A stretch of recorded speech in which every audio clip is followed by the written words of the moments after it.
Yo, what it do, y'all? Back at it again. We at the Hush. You know what it is. The family's in the building. Shout out to the Fur King in the building. My man Manny, all Hush is in the building. And today, I'm sitting next to a very special brother, man. A very special brother. First and foremost, he's an author. Let's be very clear about it. You know what I'm saying? He's a father. He's a motivational speaker. He's from the trenches, Patterson, New Jersey. Been there, done that. And basically, man, this brother right here, it was a no-brainer for me. I bumped into him on social media, started following, watched what he was doing. I said, yo, that's only right. I didn't say I want to. I said I need to sit down and talk to my brother. And here we are today, man. We live at the Hush, and it's the Truth Show, man. No doubt. Let's talk about it, man. Let's talk honored about to be it, here. man. Let's like, when I first spoke to you on the phone, man, you know your story is, you was in Patterson. You was knee deep. Yeah. 10th Ave and East 23rd. Peace. You know what I'm saying? A-Raw. Peace. You had the dreads. No doubt. You was in the trenches. Indeed. Let's talk about those times, you know what I mean, started off, you know what I mean? Yeah. Growing up in Patterson. How was it for you, King? Yeah, man. Wow. Oof. Man, how much time we have? It was a rough situation. Okay.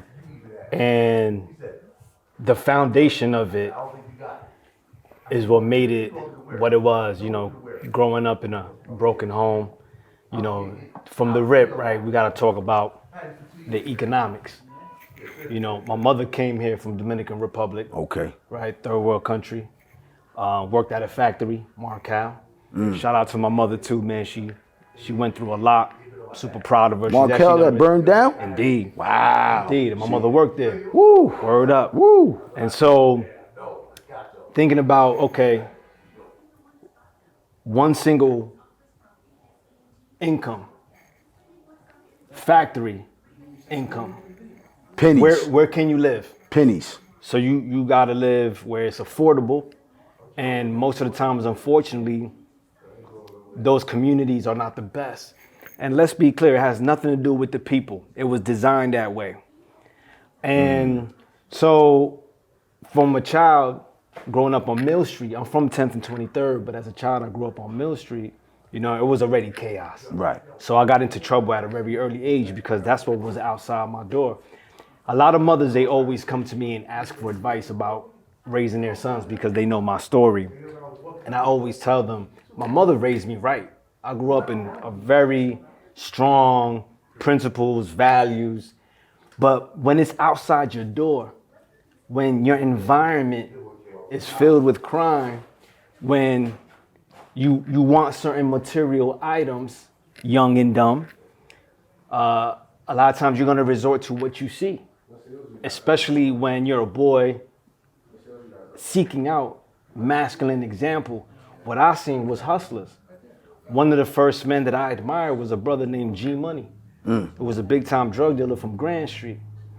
And so I got into like dumb petty stuff as a youth. And then I got sent to California to go live with my pops. That was my next question. So, okay, we're going to dive into So I that. lived in California for a little bit. And then, you know what they say, right? No matter where they send you, there you are.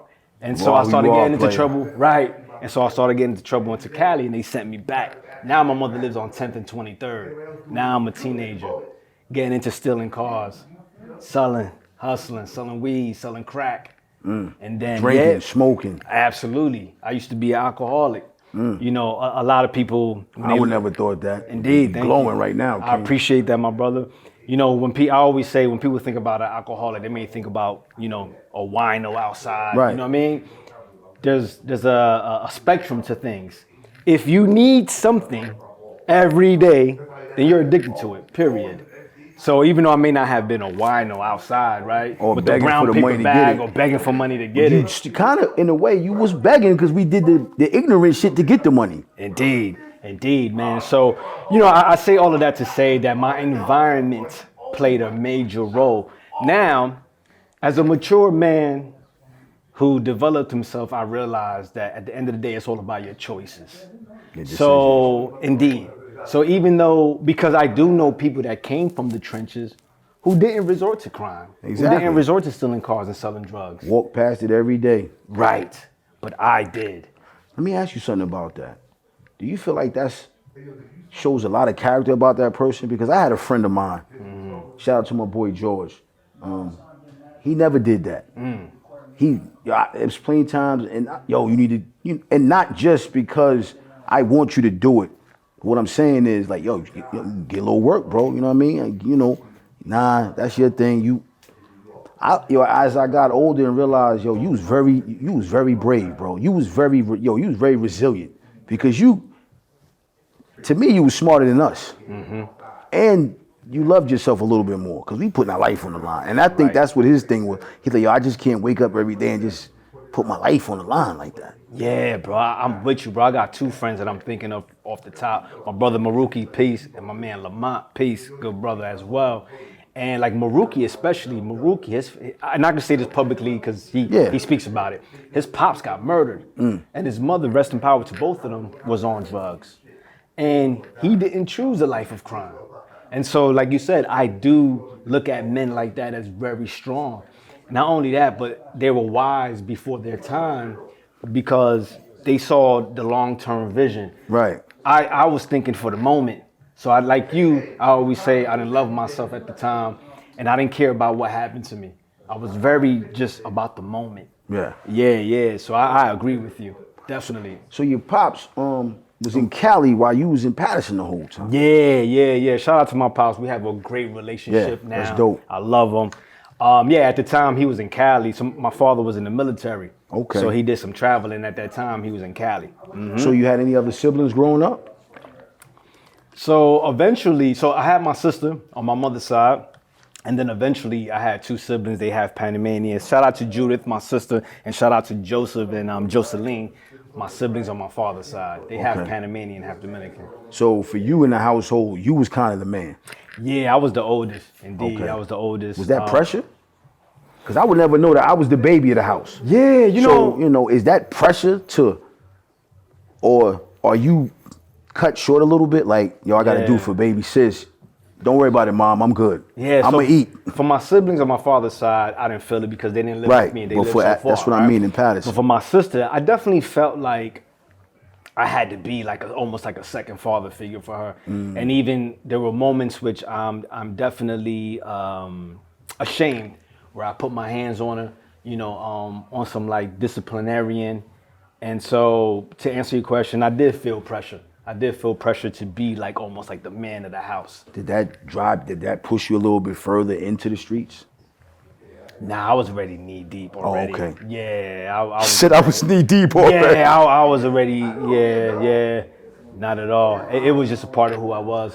When I went through your Instagram and you posted all those old reflections, it just made me laugh because on the opposite side of that, I'm looking at a brother that's glowing out here, that's shining, that's radiant, that's passionate, that's love.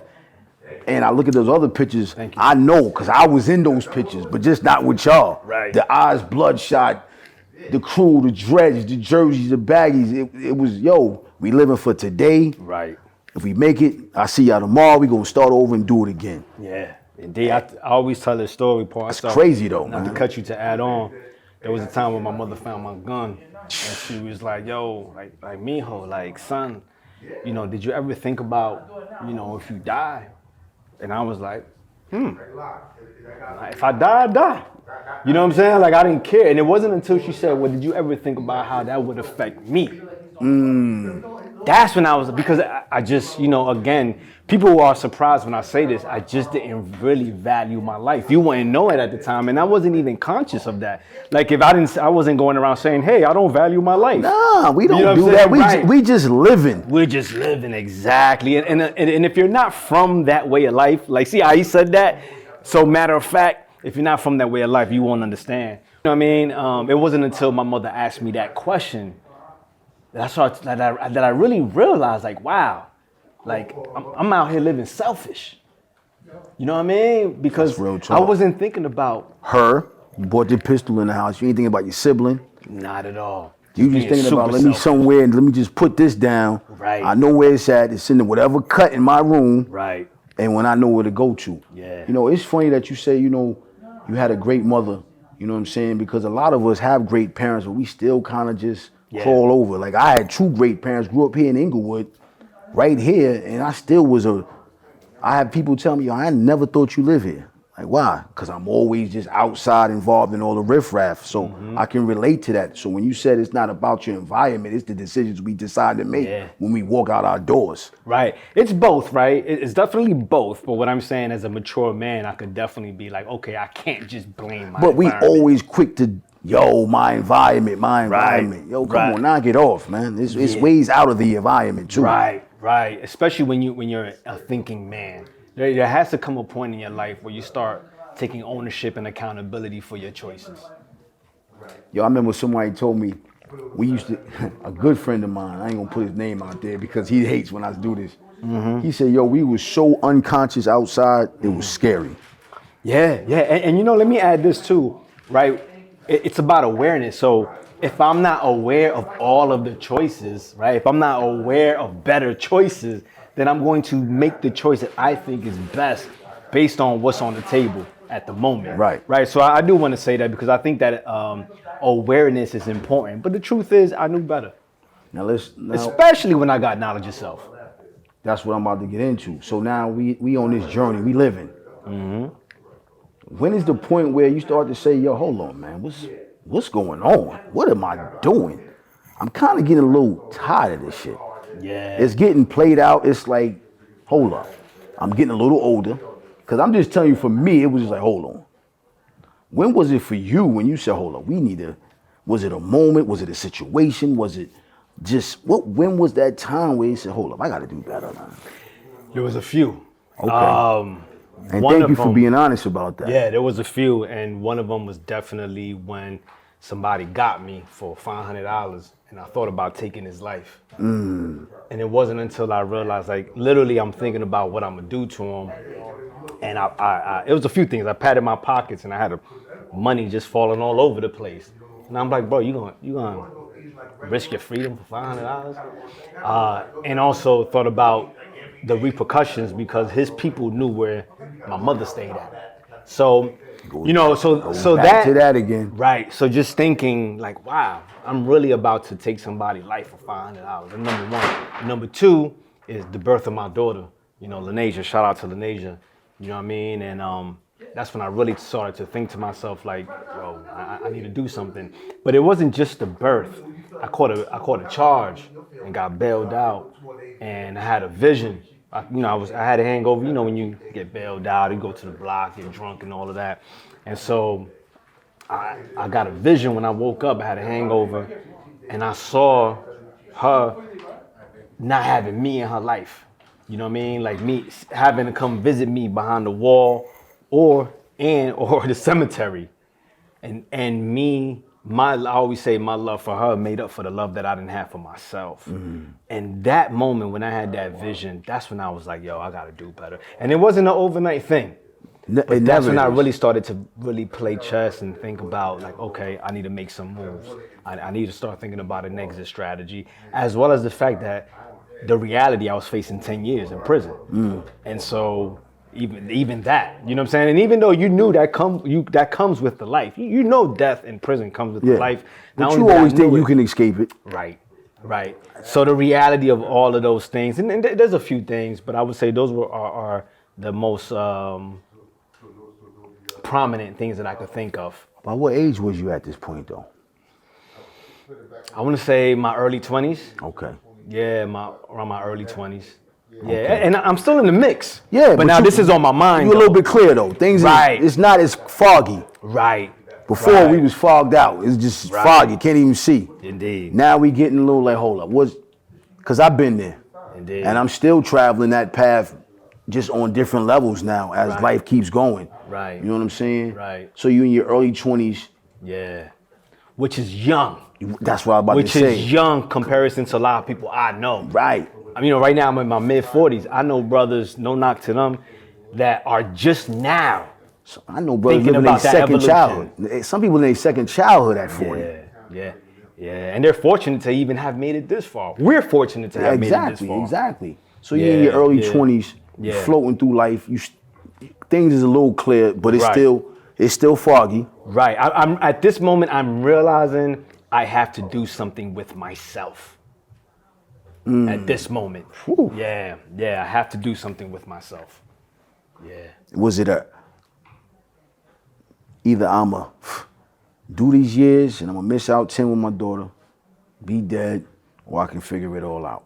Well, interesting thing. I already told my mother if I gotta do 10, I'm going to DR. Now I'm born and raised here, but I was like, I'm not doing no decade. I'm not giving them that. I'm going to DR. So that's number one. I wasn't gonna do that time, and thankfully, I just got probation for a very long time. Paid my debt to society. I'm good. But it was a process where I started to think about, okay, what can I do outside of this? And I started to save, and not saving just to get more drugs, saving to get out. Yeah, I need an exit. Indeed. So I started to think more of an exit strategy, and remember, be in the background is knowledge itself, which was a huge pivotal moment for me as well. And I got knowledge of self at a very early age, young age. At the age of 15, I joined the Nation of Guards on Earth at the age of 16. Right. And so at that moment, I already knew, like, okay. But how active was you during that time, the 16 to the 20s? Was you active, or you knew? Yeah. But you wasn't active. In the Nation? Yeah. Yeah, in terms of, I knew 120. I was going to parliaments. I was going to civilization classes. You was involved. Yes, I was involved, but I was living as a hypocrite at the same time. For a lot of us that come from where we come from, we live hypocritical lives, and sometimes it's on purpose, and sometimes it's because we're figuring life out. So a lot of the things that we may say and do and say and believe contradict themselves because we're figuring life out. And so, so I went from identifying as a street dude to now, oh, wow, my ancestors built civilizations. My nature is to be a king. My nature is to be righteous, but I'm dealing with unrighteousness. How does that work? Right. And how, how do I transform? What do I do? And so, so it's been a process. And that's why, like, even now, a lot of people, they'll come to me for guidance or counsel, and they're like, bro, I'm a little ashamed to say this. I'm like, bro, I get it. I've lived a hypocritical life. I lived a life where things contradict themselves. At times, I still do. I'm not perfect. I strive for perfection, but I'm not. And so it's just part of the journey. Yeah, it's the self-discovery. Yeah, so as you on your journey, got the Nation, you're getting older. Indeed. Your daughter's here. Right. Things are happening. Right. I'm getting signals. I'm getting feedback from life, and I'm paying attention. Pistol whipped. You know what I mean? All types of things happening. Robbed. You know what I mean? Things that I'm involved in the mix. I'm seeing friends die. I'm seeing friends go for a long time. So I'm also paying attention to the feedback that life is giving me. And the crazy shit about it all is we're navigating through all of this. Right. I always say this, and then people gonna laugh because of what I'm gonna say, but we navigating with one eye open. Yeah. Because it's open on here, but it's closed to this. Right. You know what I'm saying? Right. So the fact of the matter is, and we're supposed to have three eyes open. Exactly. The fact of the matter is, though, God, it comes a point where you tell yourself, hold up, I'm done with it. Yeah. I got to stop playing double dutch with the streets. Yeah. And so that part for me was I got more involved into activism, community work. And I just chose a side, man. And, obviously, right, we're fast forwarding, a lot of things, but I chose a side. And again, it wasn't overnight. I would hold lectures with community activists like the New Black Panther Party for self-defense during the day, and then at night I'll be hustling. I'll be going to college, pursuing my associate's degree during the day, and then be on the block, as soon as I study for the exam. So, it's just navigating all of that and manifesting that I make it through to complete the plan. You know, so but yeah, I just fire. I got heavily involved into activism. You know, doing things in the community Why? as well. Why? Because at one point you was an activist on the other end in the community anyway. Yeah, yeah. You know, I think that it was always a part of me. Because like for example, the music that I gravitated to was always music with a message. Okay. You know what I mean? Like I can remember the first time I heard Intelligent Hoodlum. You know what I'm saying? I can remember X Clan and how I felt about that music. Okay. So I think that it was always there. It was always a part of me. It just needed, that potential needed to be activated. And when I'm listening to groups like Dead Prez, this is why I say, you know, when I was young, I would argue the fact that that hip hop and rap wasn't as influential as the adults were saying.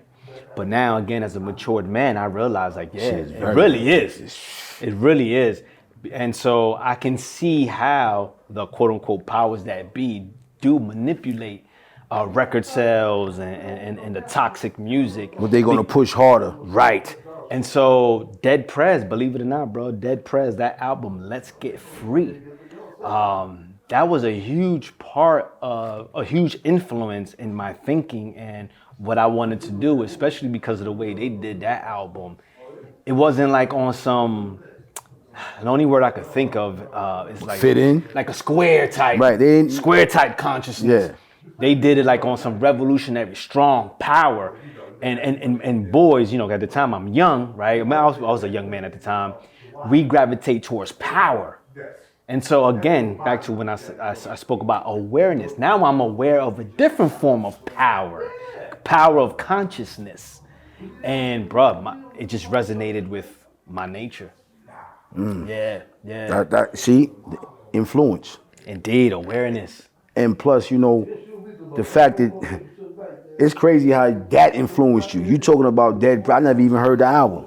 And I'm just being honest. I'm not gonna be no, I never even listened to the album. I wasn't even beat. I'm being honest. I'm not interested in that. NWA's album. What are you talking about? Right. Niggas with attitude. What the fuck am I listening to that for? Indeed. Oh, when Video Music Box might have showed their video. Come on, man. What are they?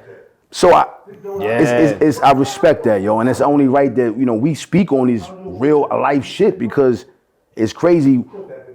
You're 30 minutes away from me. I'm in Inglewood, you're in Patterson, and you're listening to something totally different. But at the same thing, we also live in the same lifestyle. In the mix. Right. You know what I'm saying? Mm-hmm. So, you know, it's growth. I made some moves out here too, by the way. Yeah. I made some moves in Inglewood. I made some moves in Patterson. I got a son out there. Come on, man. Yeah. So, you know, shout out to Makai too, you know what I mean? Word. But let me ask you this, man. When did you decide to change your government? Bro, yo, I mean, legally I changed it about a decade ago, whatnot. I can't even remember the year. But I would say I always had street names. Like before I had my attribute, my name was Bloodshot. You know what I'm saying? Bloodshot, because my eyes was always red. So I said that in the picture. I saw that in the picture. I thought about, you know what I'm saying? And then you said it. And so I just feel like, bro, somehow, instinctively, I always knew that my government name wasn't me and it was whack.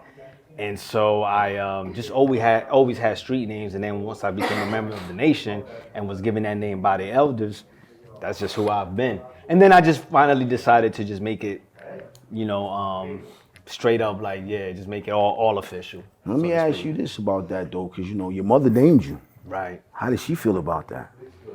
She, you know, my mother appreciates a lot of the things that I do because she knows that it's what took me out of the streets. Okay. And she's just so happy that I am no longer partaking in those activities. Right. That she's like, bro, whatever you do, you know what I'm saying? Like, she's just happy. I'm supporting the great movement that we doing. Right. Man, that's amazing, man, to talk about those days and reflect on them. Yeah. And as you look back on them, we was so lost. But when we think about it today, we needed those moments. Yeah, my brother, I used to be very ashamed. Like, I wouldn't even do this because I would be ashamed of my past. But I realized that your past is not your future. Indeed. And my past is my superpower. It made me who I am. You know what I mean? So I have come to realize, I can't prove it to you, but I've come to realize that those things needed to happen for me to be here on this podcast with you today. And I was one who didn't really believe in like destiny or divine fate. I didn't really believe in those things. But at this stage and age of my life, I really can see how the dots connect. And I don't know what the future ahead of me is going to present. My goal is to just always be the best version of myself in the moment. And so, but to answer your question, yeah, man, that was just a curriculum that I had to go through. Stages, Indeed. levels, Indeed. you know, my Processes, right? growth. Indeed. You know, I dealt with a lot of internal heartache. And when I say that, I say that because I was so naive to the negativity, thinking that was the way out. So when I saw the story, when I saw you, and I saw those pictures, and I saw you speak, and I see you with your grandkids, and I'm seeing these great things you doing here and there, yo, it just took me back to a moment to say, yo, it's so dope to know you wasn't out here alone. Yeah. You know what I'm saying? Because sometimes your friends don't understand that. Right.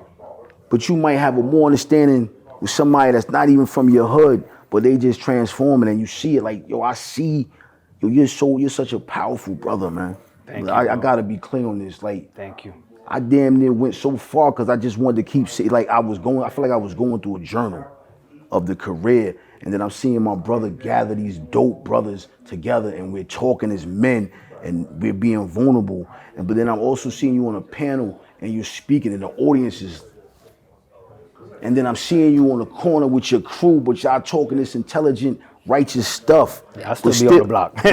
Right, but we still in our Timbs. We still with the hat back. You know that. But this is who we are. So to see the Voltron come together and be this great individual, it's amazing, bro. And we need more of that. So I'm glad that you took yourself back and you brought it up to the present. And that's where it comes in with this book at, bro. Let's talk about the book, man. The power of choice, man. Yeah. Real quick, before we get to that, I want to say, my brother, shout out to all of my friends and family that support me and that continue to invest in me. I really appreciate you because I would never consider myself a self-made nothing. Interesting enough, fam, when people who know me from back in the day, whether it's childhood or the trenches, a lot of them say that they're not surprised that I am the person that I am today. It seems like I'm the only person that's surprised that I am the man that I am today. We never see it on the inside. You know what I'm saying? We never see it on the inside. So I'm grateful. But as far as the book, yeah, man, The Power of Choice, I wrote that book because... First off, why is the power of the choice Yeah. the title of it? Yeah, because That could have been a chapter. Indeed. Why the title? Yeah, because I really realized, man, how much power there is in our choices. I see like little things, man. Like I'll share a story with you where when my ex was pregnant with Lanasia, by the way, and I had a small group of friends that was moving work out of town and invited me to go move work with them. And I decided not to go because I was like, yo, shorty pregnant. I want to be here. Like, you know what I mean? Just striving to just be positive, you know? And I was like, all right, bet, no doubt. Dapped it up. I was seeing them come, big cars, chains, all of that. You know what I mean? Now, all of them fed up, doing double-digit numbers, right? And so that's just a small example of the power of our choices. What if I said, yo, let's do it? And so that's an extreme example, but our choices mean so much, especially when you think about the butterfly effect. How one thing can affect so many other things, even on a subtle level, in a subtle way. And so I think that we have to be more mindful of the choices that we're making day to day. Not overthinking it, not experiencing anxiety about it, but at the very least, just be aware of the power behind what you're doing, what you're thinking, what you're feeling. So, yeah, that's why I named it The Power of Choice. And on a personal level, just really realizing like, wow, you know, it's all about your choices in life. And you just came out in 2024, man. Indeed. A lot of people ask me, how long did it take you to write the book? I say all my life, because that's a combination of things that I've gathered throughout all my life. You know what I mean? So I'm gonna talk about one chapter I just happened to just open up, man. sure thing. Adapt, strive, and evolve. Yeah. Life. For me. That's one of the formulas to success. You got a quote in here. Indeed. In this life, you either average or great. How do you excel if you're riding on the brakes? That's right. How do you expect to excel if you're riding on the brakes? Yeah. You know, I chose that quote because a lot of times we're not fully going at the things that we desire. You know, whether it's fear, whether it's the lack mentality, you know, or just plain procrastination and laziness.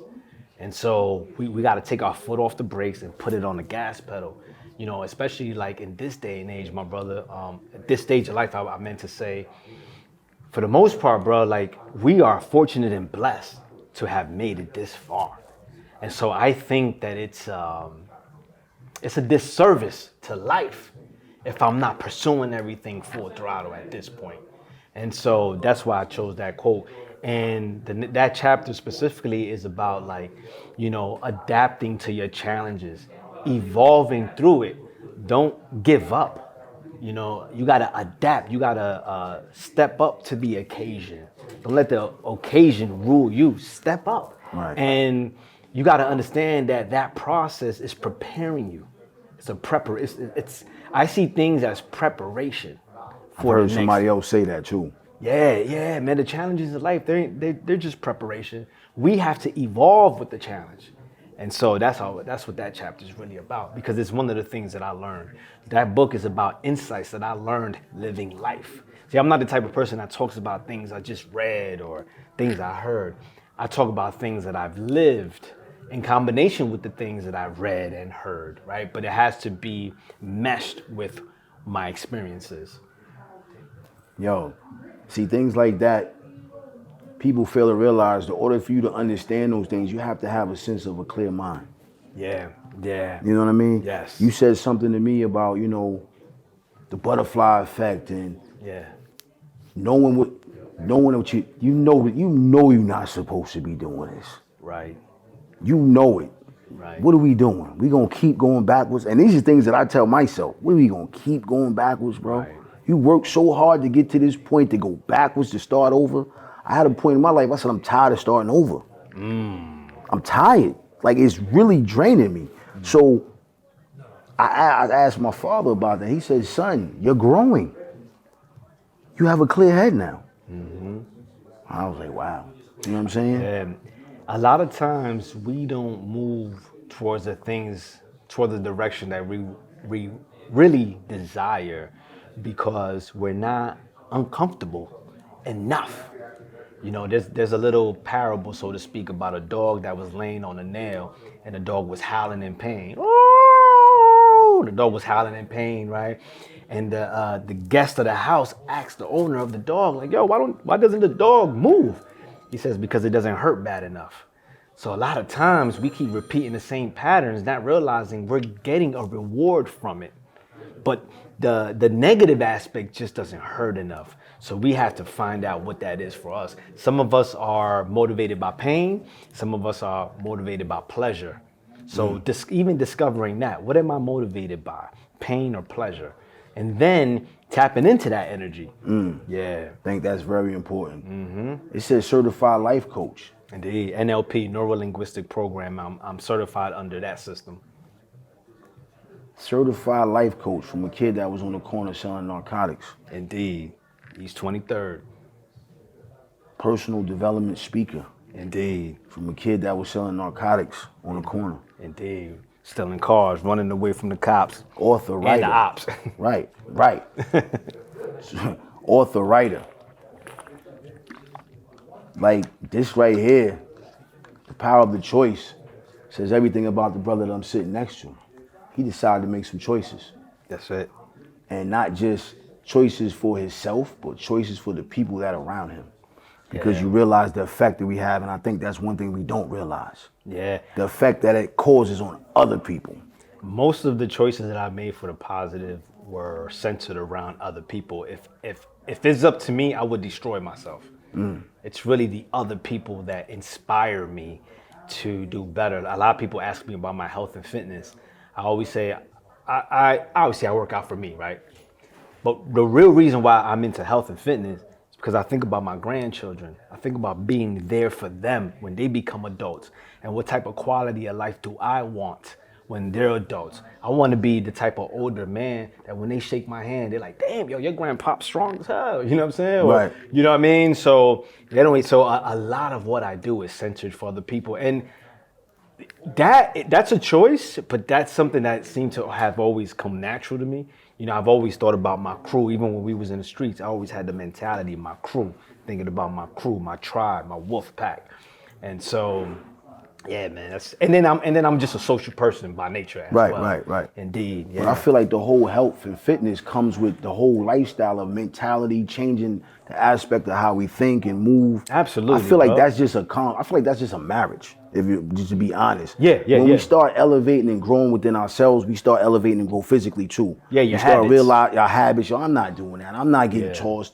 I don't gotta go out tonight. I'm cool. Right. I don't gotta be running around with 5 different chicks. I'm cool with my lady, settling down, being on our grown up. So I feel like that just becomes the marriage in hand.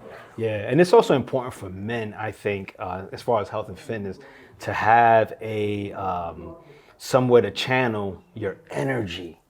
You know, because again, bro, if it wasn't for health and fitness, I would channel this energy in a destructive way. So I found a positive outlet to channel this aggression, to channel the stress of life, to channel this energy, this abundant energy that I have in a productive way. Yeah, so we have to find outlets and channels to express ourselves. I got a question for you, man. Being a speaker, I watched you on stage with the panel. Do you zone out everything that's around you? Because, man, I saw you give a speech and I felt like you was the only one up there. But the way everybody was so gravitated to you, I said, yo, I don't think he even realized he's in this room right now. Yeah, you know, when I'm speaking, the only word that I can use is become possessed. I become possessed in that moment. I'm aware of the crowd surrounded, right. because there's times there's been times I would speak and if I see somebody yawn, a thought would come like, damn, am I being boring right now? So I'm definitely aware of what's happening, but I just really become possessed. Yeah, bro, that's the best way I can describe it. You blacked out up there, you know what I mean? But what really captivated me was the people that were sitting next to you on that panel. Oh, good brothers, yeah. If I remember, I know the panel. You know what I'm saying? But they were so captivated in you, like when you pay attention to things in life. I don't know if you're into sports, but I'm a sports junkie. No, I'm not in sports, but I get the concepts though. You can see a player go off like, yo, he's dogging him tonight. That's just what I saw. I'm like, yo, True was killing him up there tonight. And that's what I felt like the other panel members was like, yo, just let him drop. Just let him keep balling. Give him the rock. Give him the pill. Feed him. Yeah, you know what I'm saying? I'll keep it real too. They was dropping it too. Yeah, I know they were. Yeah, but the clip was you. Right. And of course, you only up there with powerful people. So no disrespect to them. Right. I'm telling you what I gravitated because it's like, yo, I saw the electricity on that stage. Thank you, bro. You know what I'm saying? Yeah. I saw that. And I really appreciate that, bro, because I'm a human just like everybody else. I have nerves. I have self-doubt. Of course. I have fear. You know what I mean? I have, concerns. Like I question things. So I really number one, I want to say thank you, bro. Thank you so much for investing in me through your support and those acknowledgments. Because for me, it doesn't feed my ego, bro. I'm keeping it real, man to man. What that does, it puts the battery in my back. So when I have those fears, when that self-doubt comes, I'll remember these words are also there to battle that. So thank you so much, my brother. So yo, let's talk about the Raw Success, man. Podcast. Yeah, Raw Success Podcast. Man. Word. Shout out to Visually Focused, my videographer, editor. We wouldn't exist without the amazing work that he does when it comes to packaging the the videos, the reels, and the presentation, man, so important. And What shout made out you to my dive into that? guests. Shout out to my Shout out guests. to all the guests. Word. On both platforms. Without y'all, we nothing. Exactly. What were you saying, King? What made you dive into that? So, quick backstory. Before Raw Success, I had a show called Food for Thought Fridays, where every Friday I would drop some gems. And then there was an aspect of that where I would interview as well. However, life became really challenging for me financially, and I wasn't able to keep up with dropping episodes weekly. And interesting enough, I became resentful towards the show because I felt like I was putting so much energy and work into it, and then I was stressed financially that I became resentful. Fast forward, so I stopped doing the show. Fast forward, there was a point in my life where I became depressed, and it was because all I was doing was working. I'm leaving some things out for the sake of time. All I was doing was Brother, we working. got time. So I was making money, right? I was sacrificing to make money, but I wasn't doing anything personal that was fulfilling outside of just going to the gym and whatnot. And so once I became aware of that, because I wasn't even aware that I was depressed. You know what I'm saying? I wasn't even aware of it. It just. So how did you know you were depressed? Yo, interesting enough, people were pointing out like, yo, True, something off about you. Yo, are you okay? And it wasn't until my mother-in-law, who never sees me, I wouldn't say never, excuse me, doesn't see me that often, came up and she was like, True, are you depressed? And I was like, whoa, because she doesn't see me. And for her to spend a half hour with me and to ask that question, now I'm actually looking. I thought everybody else was just bugging. And so, make a long story short, I started to do some reflection. Reflection is a superpower, family, because it reveals truth about you. And sometimes in order to self-reflect properly, you got to go to the people who care about you enough to tell you the raw truth about you. So after doing some self-reflecting, I realized like, yo, all you doing is working, man. And so that's how I know money's important, and it's very important, and we should all make as much money as we can. However, it is not the answer. And so I said, okay, I want to get back into doing my activism and community work. And however, I don't really have time to really let me say I don't have the same time to really be in the streets like I used to. And so I created a podcast to be a branch of the activism, but focused more on personal development. And so I thought about, okay, I'm gonna get back into the podcast space, and rebranded, recreated the intention behind it. And that's how Raw Success came to be. Yeah, I sat on it for a while, bro, before I even actually started. And then when I started to take action on it, I recorded for 9 months before I even dropped the episode, because one of the mistakes from Food for Thought Fridays is I would record, drop. And I realized the stress that caused. And so I was like, you know what? I'm going to record for 9 months before I even drop an episode, so I always have stuff in the vault. You know what I'm saying? So Smart thinking. Thank you. I got to ask you this, though. When it comes to your guests, what make you say, yo, I need to talk to this person? Yeah, it's Because about... you're not, sorry to cut you off. Indeed. I don't feel like you're one to just, Nah. you know what I mean? Indeed. Yeah, I'm very purposeful and strategic about most things, especially my guests. I have to, number one, be interested in you in some type of way. So a lot of people say, wow, True, you're such a great interviewer. And I'm like, what you're seeing is a genuine enthusiasm and curiosity about the subject matter of personal development and my guest. So I have to be interested in you in some way, shape, form, or fashion. Right. That's number one. Number two is just whatever they bring to the table. The 3 criterias of being a guest on my show is an expert in some type of given field, entrepreneur, that's an easy one. And the last one is someone who overcame some form of adversity. And so that's pretty much the criteria. And if I just think you're an interesting person and I want to get to know you get to know your story. And then I also vet my guests too. Like, for example, if you're an entrepreneur, you have to have been an entrepreneur, a successful one, for at least 5 years. Okay. Especially in this day and time, anybody says they're an entrepreneur. Right. You know, pay $350, get an LLC, ain't got no clients, ain't make no money, but they'll quick to say they're an entrepreneur. And so I also want to make sure that my guests are official. They're all, they're authentic, they're real, and they're successful. That's dope. Yeah. But how many episodes you locked into right now? Yo, bro, I'll keep it real with you. I don't even know. We're definitely over 50. That's dope. And we have a year. Listen to me. I have a year worth of episodes in the vault right now. Yeah, like that's, bro, just active. You know, it's the same. You know, we learn from the streets, right? We take the positive things, right? And so what I learned is, yo, you gotta stack. You gotta stack your bread. Gotta stack You know? those. You gotta stack those episodes. Yeah, man, exactly.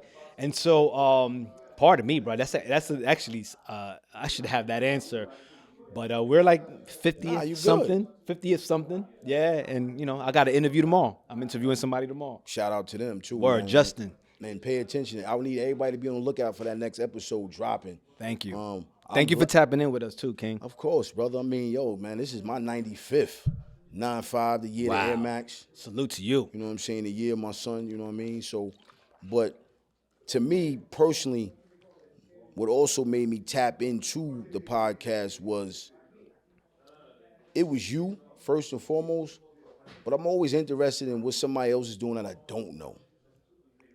Same. Because it's so many, I get tired of this doing piggybacking off the norm. Let's piggyback, let's talk to somebody we don't even know. Like, I need to know your story. Word. Because I'm a person that I want to know what drives people. Yeah. Because I know what drove me. Yeah. So I'm curious to be knowing what's driving the next person. You know what I mean? Yeah, one of the main motives of the show is I noticed that a lot of people have the microwave mentality about success. And so I wanted to reveal the real. Especially the youth, man, the young men, they get discouraged when things don't happen the way they think would happen or as fast, including myself. That's what I'm about to say. I ain't gonna just put that on the youth. Indeed. I'm gonna take that too. Yeah, indeed. Same. Yeah, and I appreciate you. Thank you for your honesty. And you just made me realize, yeah, it's not just the youth, right? We all need that lesson. Right. And so by hearing these real world stories, I say ordinary people doing extraordinary things, we get to see like, oh, okay, yeah, things take time sometimes. There's ups and downs. Like you were mentioning the story about the sister, Raven, who was on my show. Shout out to her. She got by one of her partners. You know what I'm saying? And so, like, just really realizing, like, the challenges when it comes to being successful. And it's all a part of it. Yo, and it's funny you said that because it goes back to another drop story that you dropped with your man Nit. You know what I'm saying? When he said your son, like, yo, I failed before I had Fetty. Right. But for those that don't know him, you think Fetty was the one, Fetty was the one that took it. Yeah. You know what I mean? Like, it's not just overnight. We've been losing. We've been losses make laps. Indeed. That's what I came to realize. My losses are my laps. Indeed. Yeah. I just keep going. A lot of people they even like comment about the way I speak, right? And they give me the compliment that I speak well, and I appreciate that because I didn't always speak like this. But they don't see how much work I put into, when I'm reading books and I discover a word that I don't know and I look it up and figure out how to use it in a sentence, how to pronounce it. They don't know that I was a poet. And so I got experience with the microphone. They don't know that I joined an organization called Toastmasters, which trains public speakers. They don't know that I was an activist that held classes. They didn't know I had a youth program and I was the head instructor. So when you see me speak now in front of the microphone or on the stage, which you mentioned earlier, I've been putting in reps. When I was a child, you got to remember Spanish was my first language, number one. And when I was a child, I had a speech impediment. So I had to. They would pull me out. They would pull me out of class to go into a little room with a speech therapist. You know what I'm saying? So you got somebody who's a speaker that at one time needed help speaking, and sometimes I still slip up. And so I say all of that to say that you got to put in the reps. There's always a backstory. Always a backstory. Yeah, there's always a backstory Always to a things, backstory. man.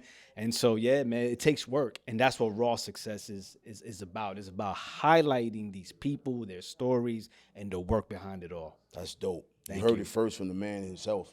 Indeed. You know what I mean? You literally heard it first from the man himself. Let's talk about, man, something that I saw, you know what I mean? I was very powerful, brother. You brought a bunch of brothers together. Yes. Shout out to everybody. Shout out to all of the those men's brothers. conversation. That men's conversation, my brother. That thing was so powerful, man. Yeah, that was actually my man Sharif's idea. Shout out to him out in Miami. He's from Jersey, he's from Newark, but he lives in Miami. Let's now. tap in that real. How did that come about? Yeah, so it came about. My man Sharif wanted to get some brothers together. Did you know all those brothers? I did not. Oh, okay. Yeah, some of them I met that day. That's fire. He wanted to, recognizing that a lot of times men are not speaking about the things that they are experiencing in a negative way. And it's interesting because when Reef called me that day to give me the invite, I cried on the phone with him that day. So just to show you how much brothers are going through things and are not expressing it. Now, because of therapy, because of personal development, I do express myself and I do speak to people. But he wanted to create something where we just meet up, and he wanted to gather some men that he knows and we just talk about life. And it just ended up being, for lack of a better word, a whole production. And then did y'all plan on recording that? That was the plan. We eventually planned it, but we had no intention of it doing what it did. Right. How many hours were y'all there? I'm curious. Yo, we was there for all I could tell you that it was afternoon, and by the time we left, it was nighttime. Y'all locked in. Yep, indeed. We were man. locked in. You know, you got to prep, you got to break down and all of that, obviously. I want to shout out every individual that was on that panel. Peace. Yo, y'all brothers, man, were amazing. Thank you. Y'all definitely helped me. And that was one of the first things that I stumbled into you, bro. Wow. You know what I'm saying? That thing, I was in my work truck watching that, and I pulled over. I was somewhere, and I just, get on the gram. Yo, I was at the light. Get on the gram. I hope my job ain't listening. And I started watching, literally, I pulled him to the Home Depot, bro, and I sat and I watched that shit, bro, for like 10 minutes. See the butterfly effect? Went on the gram, saw that, and now look at us here. You know what I'm saying? And that was that was so fucking powerful for me that day. I'm not gonna get into what I was dealing with, but life be life, and it takes one thing to just say, you know what, I'm good. I needed that. Wow. Thank you. And I wanted bro. to tell you that personally. That day I needed to see that post, bro. Thank you. You don't even understand what I was dealing with at that moment and second. I'm getting a little emotional, but I needed that. That changed my whole fucking week, bro. Wow. Thank you. So shout out to all you brothers, man. I was up there, and I appreciate y'all. I appreciate you again. Let's talk about the corner store. Yeah, I want to say this before we talk about the corner store. Thank you for highlighting the power of men being honest and transparent. It allows, or I should say, creates the space for someone else to do the same. And so there's a lot of power and strength when it's done. I'm going to use the word right, for lack of a better word. And the reason why I say that, those are honorable men, and we even had a conversation before the cameras were on, to just be like, yo, does anybody have anything they want to say that maybe they may not be comfortable with saying on air, so to speak? And so I think that it's important for men to do that more. And so just wanted to highlight that, like, that's the power, men, when we're honest and real and raw, no pun intended, about what we're experiencing and the impact that it can have on somebody else. Yo, and I'm going to say this, and to piggyback off that, what makes it so powerful is that you're sitting with some brothers you don't even know. Yeah. And you can have these in-depth conversations where no one is judging anyone. Compared to sometimes you can't even tell your man that because you worried about him telling another monkey something. Yeah. And, and the thing about that, the men that I did know, they're men of code. Right. And so anyone that they brought to the table, because all of us are from the streets and we abide by a certain honor code, right? And so there's already you are even you the bond that you and I are developing.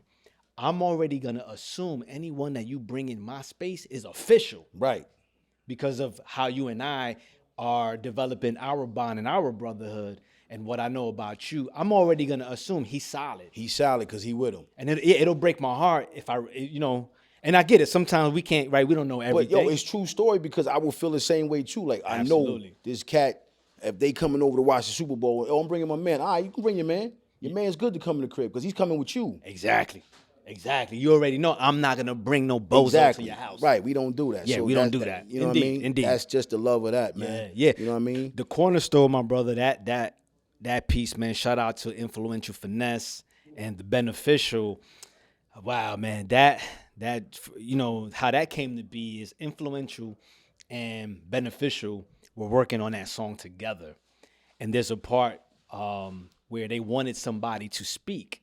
And so if my memory serves me correct, Influential had somebody in mind, but Beneficial was like, yo, I know somebody that'll knock that piece out the park. And so and I'm honored by that. He was like, yo, my man True, he official. And so Influential gave it the green light, like, yo, invite him in.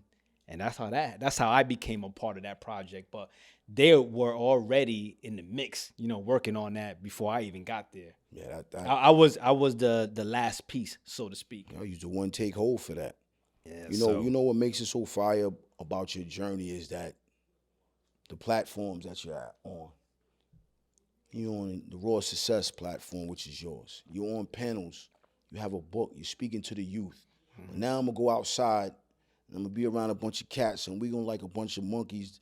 But little do you know, we all educating each other. Right. So you can't judge a book by its cover. Yeah, we got our North Faces on. Yeah, we got the tats. Yeah, we got the naughty braids. That's we got right. the faces. We got the Timbs on. We got criminal records. Right, we got criminal records. But you know what? We building. That's we right. Educating. We teaching. So this ain't no. You assuming. You can't assume with it. Don't assume because you're gonna miss the message. Right. And it shows all the different pieces and components of True. Indeed. And as someone who plays chess, right, I do things strategically because I know, like, for example, even the way I wrote my book, the way that book is written and even the quotes I use, every quote in the book is by MCs.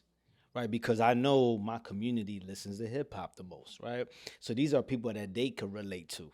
While most authors may use Steve Jobs or Alan Watts and these other people, I'm like, yo, my people are listening to rap.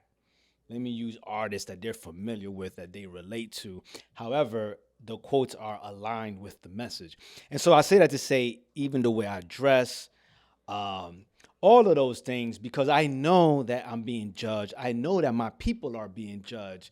So if you see me and you think like, wow, that's an intelligent brother, that's a positive brother, it gives the next person a chance to prove that he or she too can be positive and intelligent and so forth and whatnot. So a lot of the times I carry myself the way I do because I know we're being judged. Yeah.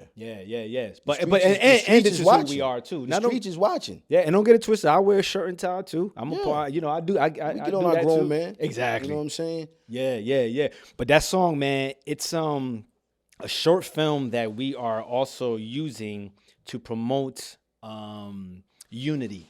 Now, is this on YouTube? It's on YouTube. Can you tell the folks where they need to go find this at and look it up? Yeah, man. Look, yo, actually, like, fresh out the oven, just came out today. Look, go on YouTube, Corner Store. I'm gonna tell you right. Go to YouTube, type in Corner Store, or go to my Instagram, True Khepra, TrueKhepra, and you'll find a DM me, man. You'll find a video. I'm looking forward to hearing your thoughts. So that's not just a song.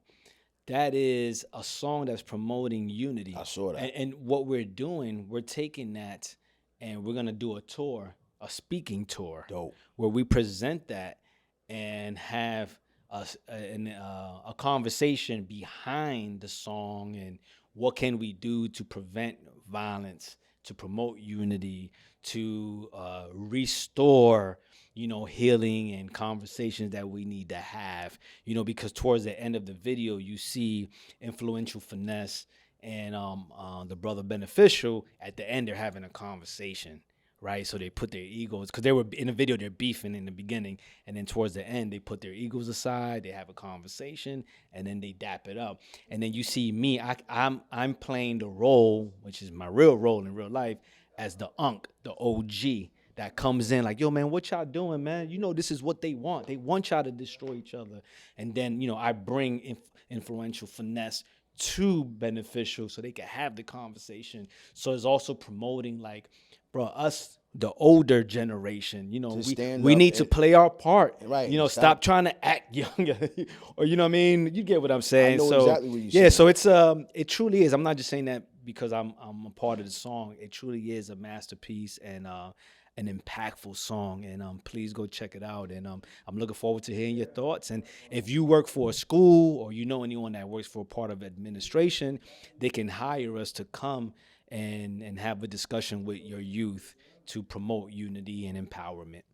That's fire, y'all. You heard it first from the God True. No doubt. Listen, man, I play a word game before I close out, man. Ooh, I'm looking forward to this one. There's so many different words, man, but I'm just going to really start off very simple because I know this is dear to your heart, your kids. Wow. And I had to say your kids because I watched you do the little different things with them, taking them to the bank. Yeah. You're sparring with your granddaughter. Yeah, that's my daughter, actually. Okay, Yeah, sorry, yeah, Clark. Aaliyah. So you're doing these things. So these kids, man, for you, man. Yeah, man. Grateful. They're amazing. And I'm so proud of all of you. I am honored to be your father. And they bring me great joy. And one of the things that pain me in life is that at this moment, I'm not able to spend more time with you. And please know that I am working and striving to design my life in a way where I could spend and invest as much time with you, pour into you. And it is my sincere desire that you take my flaws and learn from them. And you take the time that we spend with each other and you hold those moments dear to your heart and just understand that I'm striving to do my best. I didn't have a blueprint. I was fortunate to have some positive men in my life, and I'm not making up any excuses, but I didn't have a blueprint. And just know that I did my best, and I'm always looking to continue to grow. And just please learn from my mistakes and just take the meaningful conversations that we've had and hold them dear to your heart and just know that I love you. Brother, I think you kind of spoke. Matter of fact, I'm lost for words on that because I felt like you were just talking for both of us. Being a father of 7, you can't be at every Christmas. You know what I mean? So, that was love, man. To all my fathers out there, just keep striving, man. Keep pushing, man. Keep moving, man. Never give up, man. And fight for your children, man. I trust me, I was on child support. There was a time where I got 2 of them every other weekend. Do not allow this system. Don't allow, I'm being mindful of my words. Don't allow your exes to become a hindrance for you not being involved in your children's lives. Listen, society may paint the picture that masculine energy is not needed. It is. It's probably the best gift that you can give the community is your masculine energy as a man. So unless you're a toxic man, then stay away. And even that, you know what? I don't even know if that's the right approach. Right. Because still in all, the presence is still beneficial. So pardon me for that. But what I'm saying is, men, don't allow anything to get in the way from you being and seeing your children. Money's important, but I can tell you, man, time. You heard me. The first thing I said is I spoke on is time. Pardon me. Nah, King, you good. You good because you talking the truth right now because we take time for granted. Yeah, indeed. Like, nah, I'm good. I'll get them next week. Nah, next week ain't always possible. So it's no next week. Yeah. You know what I'm saying? And for my brothers who don't even understand it, it's no age. I don't care if your kids are 20, 30, 40, yo, it never stops educating and never stop loving them. I'm telling y'all that don't stop. I tell my pops right now every day I love them, man. I'm 52 years old. Yeah, and I'll speak to that. You know, my father now, we have a great relationship now, and that happened me as an adult. So it's never too late to heal. It's never too late to mend relationships, and you will still experience the fulfillment of healing some of those past traumas and mistakes, as long as both parties are willing to be accountable for their part. You know, and my pops, I'm thankful and grateful for him for being apologetic, for not being there consistently, and recognizing that and being honest with that. And so, yeah, King, word. That's fire, King. Listen, one more word for you, man. And this word, man, right here means everything to you. True. Man, wow. In everything we do, we should be true to it, because that is the way that you can reap the rewards of that commitment. And that doesn't mean that everything is going to be pleasant. Everything's going to be comfortable.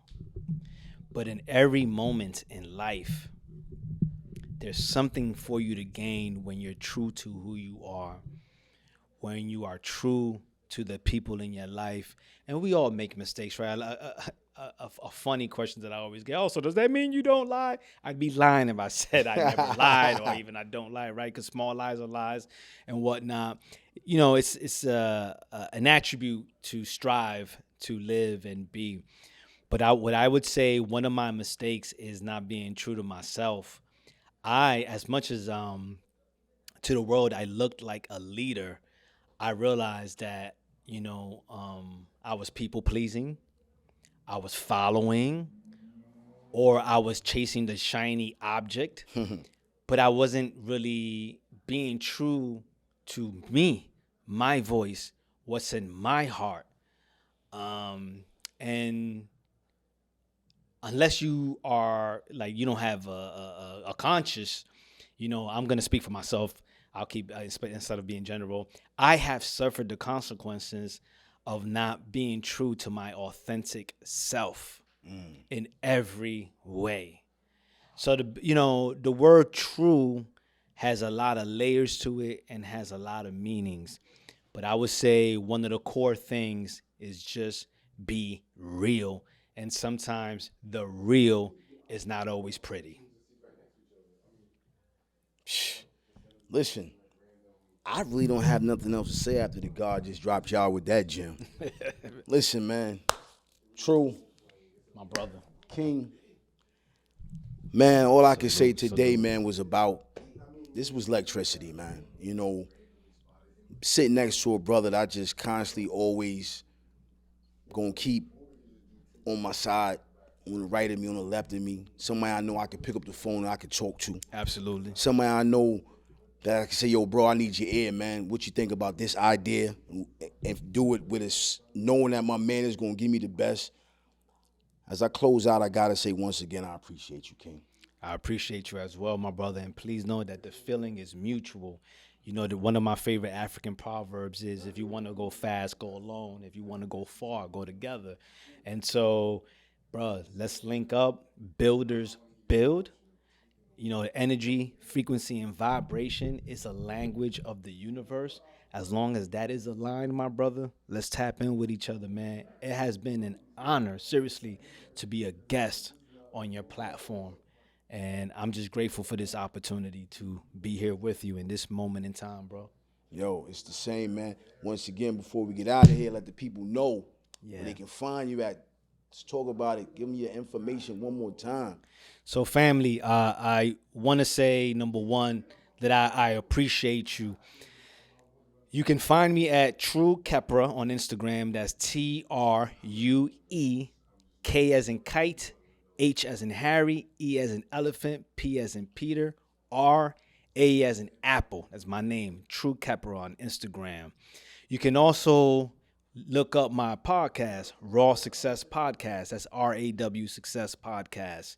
And I would love for you to give me the opportunity to earn your subscription, to earn your like, to earn the opportunity to not only learn from you, but also you learn from me, and let's work. You know, I believe that as a man, it is my nature to be a warrior, and warriors fight. And we fight for justice. Justice is a penalty or reward for one's ways and actions. We are for love. We are for righteousness. We are for the God energy. And just know, man, that that's genuinely what my intentions are. And I would love to collaborate with you in any way to build. Let's get it. Yo, you heard it first, man. The voice of the culture, man. We in the Hush, man. And I just want to shout out once again the Hush family. I got my brother in the building with me, sitting with me today, my man C. Shout out to Chris. I love you, brother, for always supporting the brand. Good brother, man. And Manny, I appreciate y'all all. Hush, thank y'all. My guy behind the scene, Mr. Pleasant with the shots. Yo, you know what it is. I'm the voice. Yeah. And I'm here for the culture. Love And you is can love. find the book One. on Amazon, The Power Right. of Choice by True Khepra. Yo, go get this. No doubt. This is food for thought. You can do the dishes when it's over. We out of here. One.